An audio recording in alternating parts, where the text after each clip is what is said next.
শুয়োরের বাচ্চাদের অর্থনীতি কি? খারাপ লাগলো কথাটা শুনে?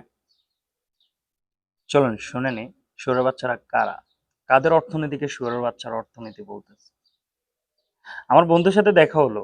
সে বলল তার ভাই নাকি রোডস অ্যান্ড হাইওয়েতে চাকরি করে। মোটামুটি গ্রামের বাড়িতে 3 কোটি টাকা খরচ করে একটা বাড়ি বানিয়েছে। জিজ্ঞেস করলাম, বন্ধু তোমার ভাইয়ের বেতন কত? মুহূর্তে গর্বে ভরা চেহারাটা একদম ছাই হয়ে গেল। দোস্ত জানিস, শালার ট্রাফিক পুলিশও না 2 টাকার ঘুষও খায়। আচ্ছা দোস্ত, তোরা না একটা ফ্ল্যাট কিনলি, কত টাকা খরচ করলি রে ওই ফ্ল্যাটে? এই মোটামুটি কত রে আর, এই 97-98 লাখ টাকা খরচ হয়েছে। আচ্ছা তোর বাবা মা না ট্যাক্সে চাকরি করে, বেতন কত রে?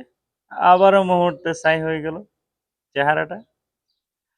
আর ওদিকে লায়লা তার বয়ফ্রেন্ডকে বলতেছে, কাবিন কিন্তু 30 লাখ টাকা ধরতে হবে। ছোট্ট করে বলে রাখি, তার বয়ফ্রেন্ড কিন্তু 28,000 টাকা বেতনে চাকরি করে। হ্যাঁ, না হলে কিন্তু আমার প্রেস্টিজ একদম পাঞ্চার হয়ে যাবে। আর ওদিকে একজন বাবা ফেসবুকে পোস্ট করলেন, যেসব ছেলেরা যৌতুক চায় তাদেরকে না বলো। ওদিকে ওনার মেয়ের জন্য বিয়ের প্রস্তাব এলো। ছেলেপক্ষ একজন হচ্ছে কলেজের টিচার, আরেকজন পিডাব্লিউতে চাকরি করে। বাবা যখন দ্বিতীয় জনে মত দিলেন, মেয়ে বলে, বাবা তোমার চয়েস না, ও মাই গড, চুপার ডুপার সেরা, পৃথিবীর সেরা বাবা তুমি আমার। একাত্মীয়ের বাসায় গেলাম, যারা কিনা সারা জীবন সততার বুলি উড়াইতো। কথা কথা উঠলো তার মেয়ের জামাই নাকি সিটি কর্পোরেশনে চাকরি করে। মেয়ে অনেক শৌখিন, 4-5 বছর পর পর বাসার ফার্নিচার চেঞ্জ করে।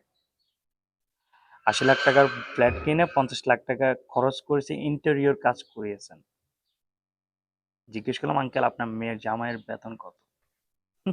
স্টেশনে বসে আছি, একটা ছেলে সালাম দিয়ে জানতে চাইলো ট্রেনের সময়। কথায় কথায় উঠলো তার ভাইও নাকি রেলওয়েতে জব করে। জিজ্ঞেস করলাম কোন পোস্টে? বললো যে ইঞ্জিনিয়ার, ডিপ্লোমা, 6-7 বছর নাকি অনেক কিছু করে ফেলছে। জিজ্ঞেস করলাম তোমার ভাইয়ের বেতন কত? না জবাব। আমরা এত নষ্ট হয়েছি যে আমাদের কোনো লজ্জা শরম নাই। ঘুষ এখন আমরা অধিকার বানিয়ে ফেলছি। ওদিকে বাসের কন্ডাক্টর যখন 15 টাকার ভাড়া, যখন 15 টাকা চায়, আমরা তাদেরকে বলি তোমরা মানুষের জাত না, এই টাকা দিয়ে তোমরা কিছুই করতে পারবে না, আসলে কিছুই করতে পারবে না। আর ওদিকে আমার পাশের সিটে বসে থাকা একজন ফোনে আলাপ করতেছিল যে বেসরকারি ব্যাংকে চাকরির জন্য 9-10 লাখ টাকার ঘুষের আলাপ চলতেছিল। হ্যাঁ, বাসের কন্ডাক্টরও গলা কাটতেছে। আর ওদিকে শিক্ষিত দুর্বৃত্তরাও গলা কাটতেছে। সবচেয়ে বড় নির্মম কি জানেন? যখন শিক্ষিত দুর্বৃত্তরা গলা কাটে।